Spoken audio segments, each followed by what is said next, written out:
Kali ini adalah kasus kehamilan pada penghujung trimester ketiga, yaitu sekitar 36 minggu, di mana ini tinggal menunggu proses persalinan sebenarnya.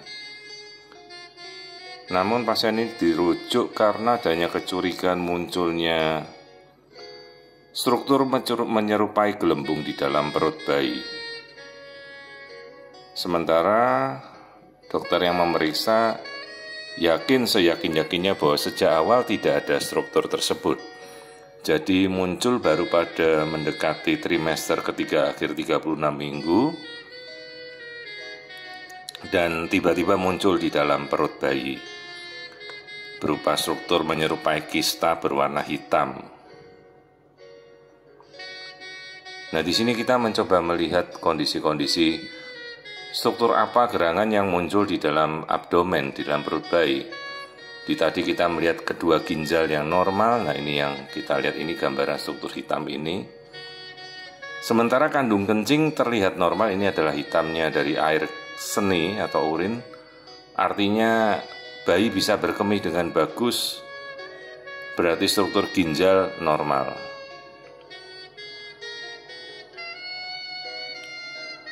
Setelah kita pastikan bahwa ini bukan bagian dari kandung kencing atau bagian dari ginjal, maka kita memikirkan struktur apa yang kemungkinan bisa muncul tiba-tiba pada area perut bayi.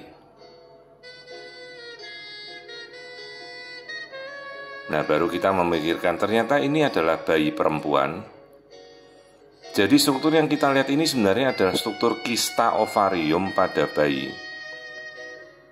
Jadi kista ovarium bisa saja muncul pada bayi karena efek estrogen dari si ibu yang berlebihan. Jadi pada wanita hamil maka dia menghasilkan estrogen yang cukup tinggi. Ditambah lagi bayi ini bayi perempuan sehingga semakin double-double hormon estrogennya, sehingga membuat ovarium si bayi ini berfungsi secara dini. Ini adalah kista ovarium simple. Isinya hanya air saja, jadi tidak perlu kita apa-apakan, tidak perlu memakai tindakan invasif apapun, 3,4 cm. Namun si ibu perlu kita edukasi juga, nanti dokter anaknya diberitahu, cuma cukup dipantau saja hingga 6 bulan setelah bayi ini lahir. Umumnya akan hilang sendiri karena bayi belum berfungsi organ seksualnya, juga hormonalnya. Jadi anak perempuan baru akan memulai fungsi hormonalnya nanti saat dia mulai akil balik menstruasi pertama, masih nanti 11 tahun kira-kira. Jadi ini struktur kista ovarium yang muncul di dalam perut bayi dalam kandungan. Sifatnya jinak, hanya berupa telur saja yang membesar, jadi kista simple cyst.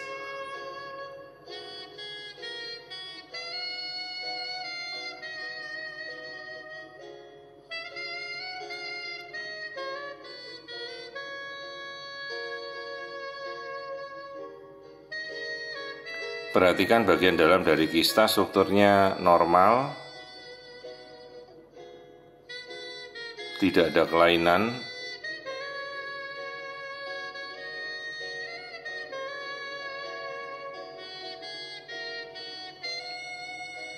Jadi hanya berupa kista jinak saja. Struktur-struktur lain dari bayi juga tampak normal dari wajah. Ini kita bisa lihat pada trimester ketiga akhir ini, tampilan wajah janin masih bisa kita amati. Jadi secara keseluruhan tidak ada masalah. Nah, nantinya begitu bayi ini lahir, dokter anak juga harus kita edukasi agar dia juga tahu bahwa setelah bayi ini terputus hubungan antara tali pusat dari ibunya, maka hormonal dari ibu ini akan langsung berkurang, sehingga efek umpan balik yang terjadi, bayi ini bisa mengeluarkan darah seperti haid atau menstruasi. Jadi itu yang perlu kita jelaskan, jangan sampai mereka nanti bingung melihat bayi baru lahir mengeluarkan darah dari kemaluannya, karena itu adalah normal karena hormonnya langsung berkurang tiba-tiba sehingga berlaku feedback negatif, langsung dia akan meluruhkan kistanya sehingga terjadilah haid. Jadi bukan seperti haid nanti pada usia dia akil balik, ini akibat ada kista ovarium di dalam perut bayi. Jadi begitu suplai estrogen dari si ibunya terputus, bayi ini langsung nanti mengeluarkan seperti darah haid. Jadi jangan dibengongkan apabila bayi mengalami hal tersebut. Cukup dipantau saja, tidak ada yang perlu dilakukan apapun, termasuk tidak ada tindakan agresif untuk mengambil kistanya nanti setelah lahir.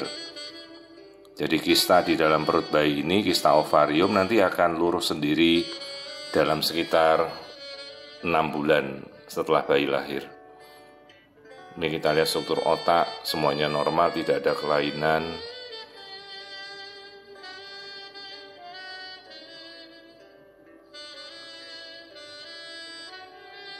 Jadi kita bisa melihat lapisan dari kepala, sebenarnya sudah tidak ada keperluan lagi kita melihat struktur otak, namun ya sekaligus kita melakukan pemeriksaan keseluruhan. Jadi struktur otak normal, kemudian kita lihat struktur jantung juga normal.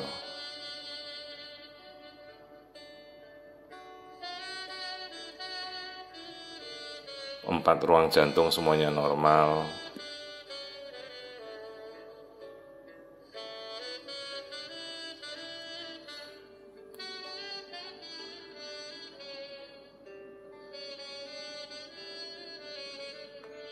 Di sini kita bisa melihat aliran darah masuk dan keluar dari jantung, tidak ada kelainan, semuanya bagus.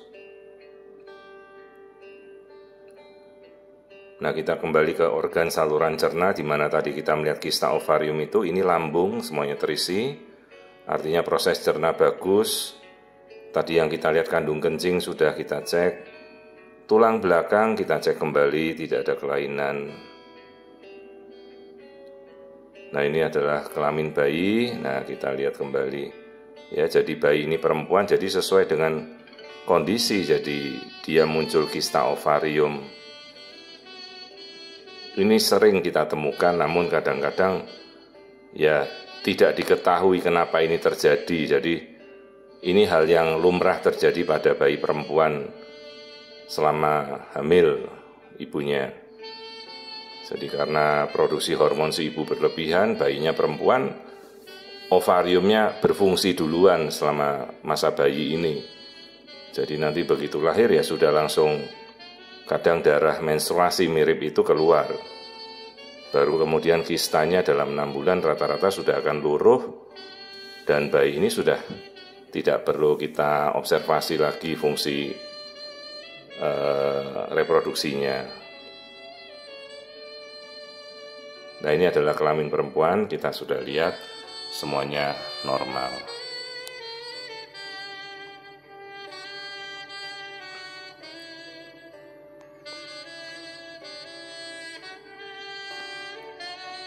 Kembali kita amati tadi bagian dari ketubannya bagus, plasenta juga normal. Ini kita ukur aliran darah bayi. Tali pusat, aliran darahnya juga bagus.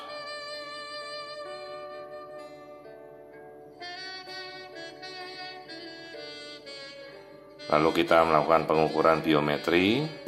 Nah, ini perhatikan kista ovariumnya. Ukurannya sekitar mendekati 4 cm. Ini kista simple, jinak saja.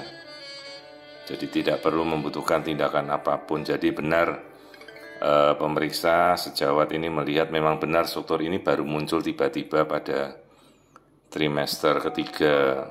Sebelumnya tidak ada muncul apapun. Jadi ibunya tidak perlu cemas, kita jelaskan ini hal yang lumrah, kista ovarium pada bayi muncul, bayi perempuan. Tidak mungkin terjadi pada bayi laki-laki tentunya. Jadi kita sudah menyingkirkan, oh ini bukan struktur saluran cerna, juga bukan struktur kista jenis yang aneh-aneh. Nah, kemudian kita mengukur biometri ukuran janin seperti biasa untuk melihat perkembangannya diameter kepala, lingkar kepala,